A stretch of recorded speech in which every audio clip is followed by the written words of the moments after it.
Hello, welcome to Statecraft IAS and Social Perspectives Sociology in Newspaper series. In this series, we shall discuss daily news articles in sociological perspective and revise relevant sociology related concepts in UPSC main syllabus with the help of a newspaper on daily basis.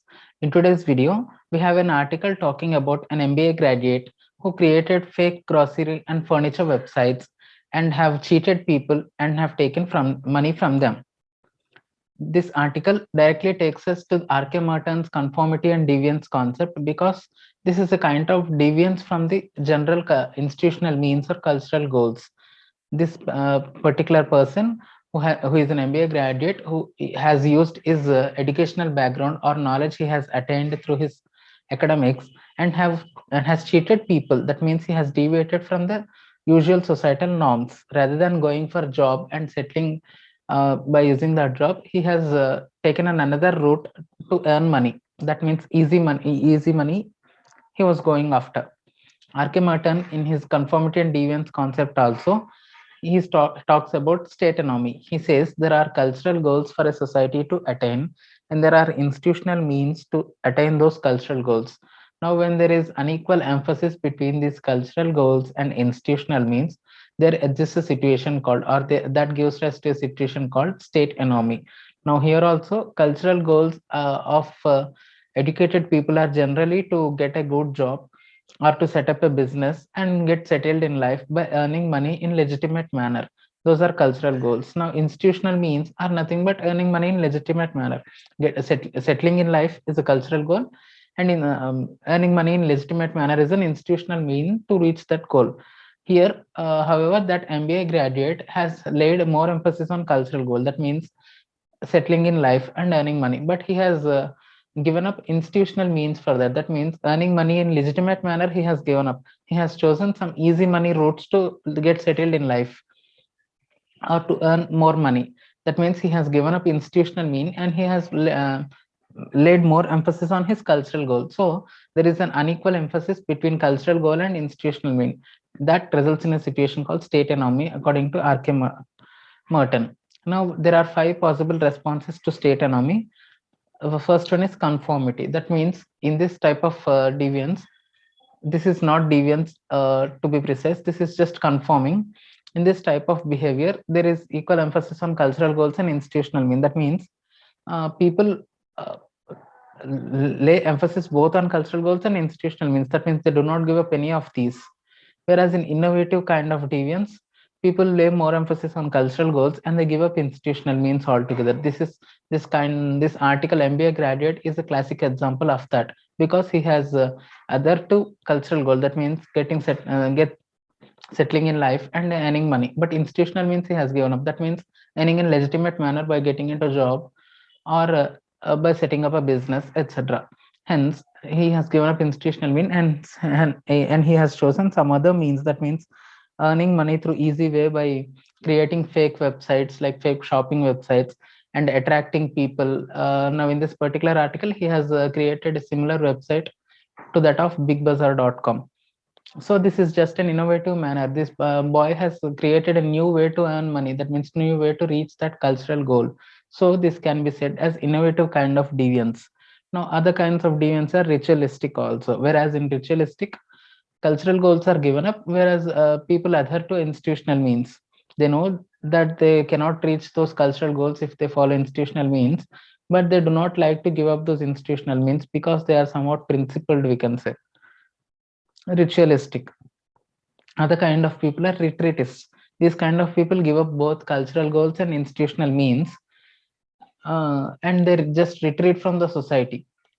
Other kind of people are rebellion. These people also give up both cultural goals and institutional means, but they have an alternative social order in their mind, alternative political order also, we can say, or economic order, whatever. Some alternative form of society is there in their mind, and hence they kind of rebel against the existing order and they try to set up that new order.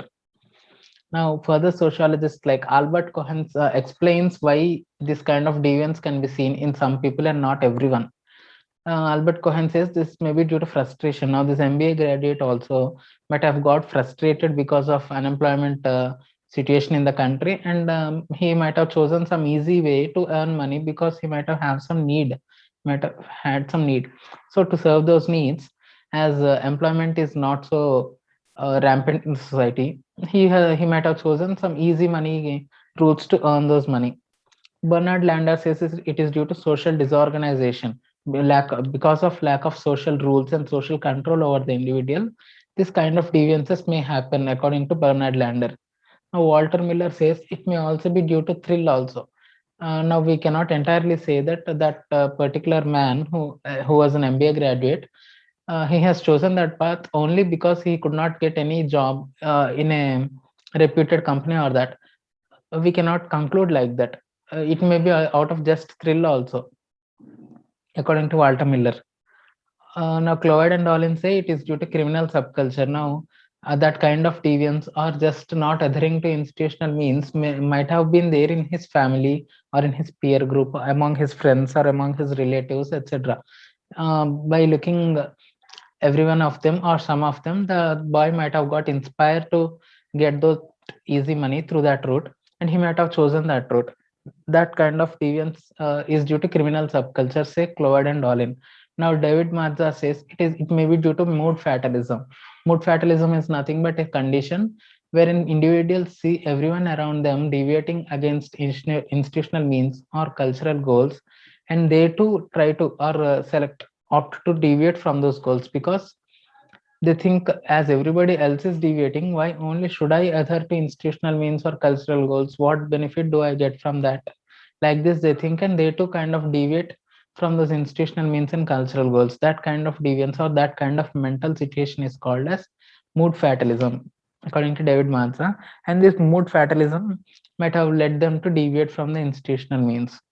Now, Howard and Becker says it is due to labeling. That means naming a person as a culprit or as a deviant. That labeling drives a person to deviate further. That's why Edwin and Lamart says there are two kinds of deviances. One is primary deviance and the other one is secondary deviance. Primary deviance is something, that deviance which has happened before labeling, and secondary deviance is that deviance which has happened after labeling.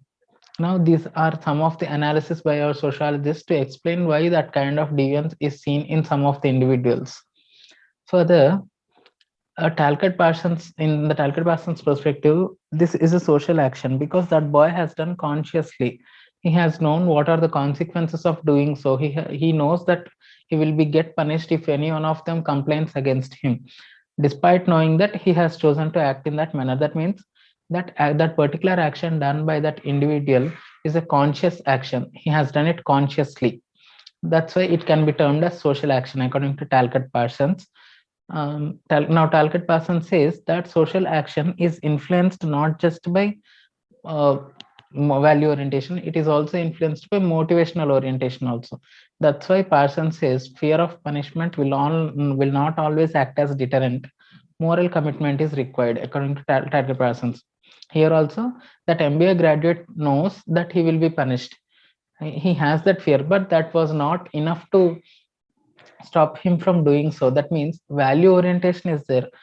Some kind of external control by the society or expectation from the society is there. That fear, that punishment threat is there from the society. Even then, he has not chosen to stop doing that particular kind of things or stop cheating people. Why? Because he's lacking motivational orientation. Hence, according Talcott Parsons describes that for every action done by an individual, there must be both motivational orientation and value orientation also. Motivational orientation is nothing but which happens within the individual according to his interests, his beliefs, his choices, his evaluation capabilities, etc. All these kind of things, that means cognitive orientation, cathartic orientation, evaluative orientation, these kind of things influence the individual's behavior within himself. And hence Parsons call this as motivational orientation. Whereas value orientation is nothing but it is kind of external pressure or external expectation that is put by the society upon the individual. This is again cognitive, appreciative, moral, etc. Now, Parsons says value orientation alone will not act as deterrent individual from deviating. Motivational orientation is also required. This is a classical example of that. We can say that this MBA graduate had value orientation. That means he knows that police will punish him, but he lacked motivational orientation, and hence he had done so. Now, as the police have arrested him, mere punishment or mere threat to that punishment, mere warnings will not work, because even before also he knows that he will be punished, but he has not stopped doing so. Now, police also should give some motivational orientation. That means police should imbibe some values. Police should explain why doing so is not good to the society, and police should try to influence his own thinking. Only then we can stop him from doing further activities. Otherwise, even if police punish him, even if police punish him and threaten him, after the release he may continue doing so.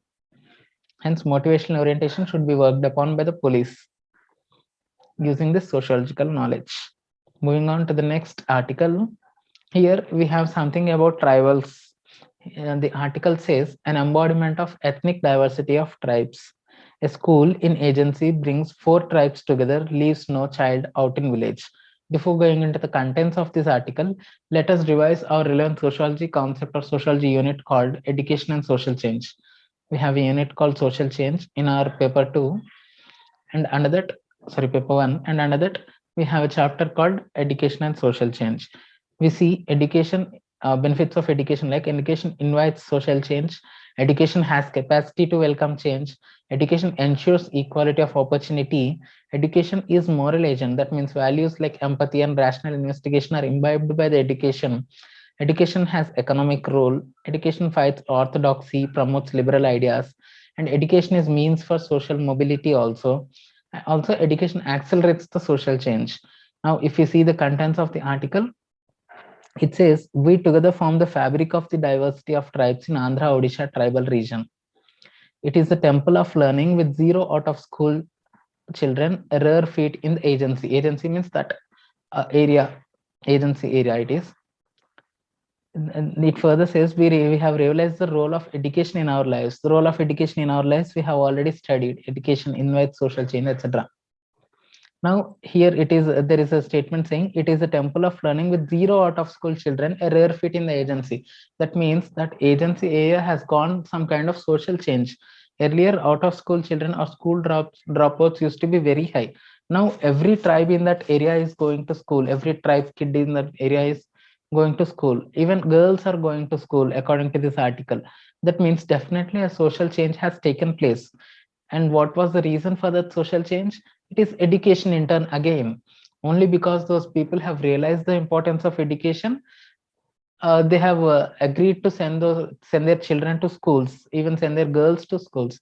That means education here acted definitely as a social change. These kind of examples can be used in our examples for sure. They kind of enlighten, or they kind of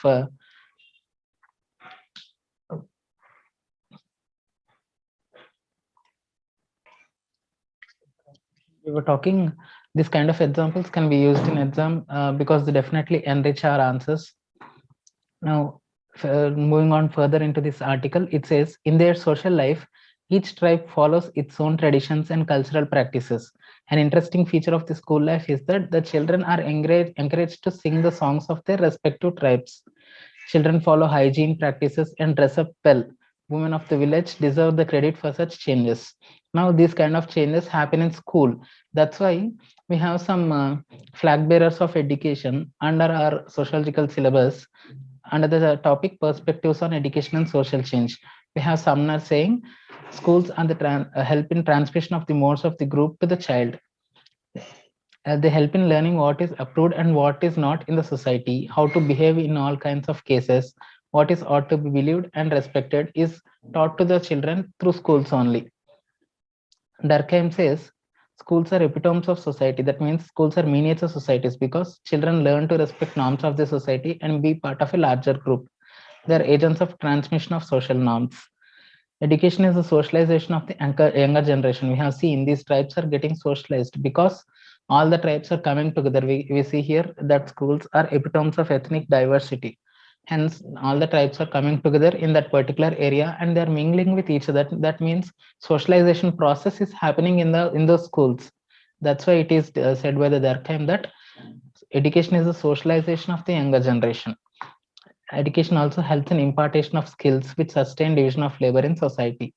Now, Parsons says education plays a key role in role allocation in an increasingly specialized industrial economy. Now, these are the perspectives on education and social change uh, from this particular article. Now, as we are talking about tribes, let us discuss or revise a small concept related to tribes in our sociology syllabus. In the chapter Tribal Communities in India, we have a topic called definitional problems. In tribal life, the principal links for the whole society are based on kinship. Kinship is not simply a principle of social organization, it is also a principle of inheritance, division of labor, and distribution of power and privileges, according to Mandelbaum. Now, according to Mandelbaum, there are characteristics of Indian tribes in particular. Those are: one is kinship, other one is lack of hierarchy among men and groups, other one is absence of strong, complex, or formal organization, other one being communitarian basis of land holding. Land holding is not privately owned, it is owned whole, by the whole community.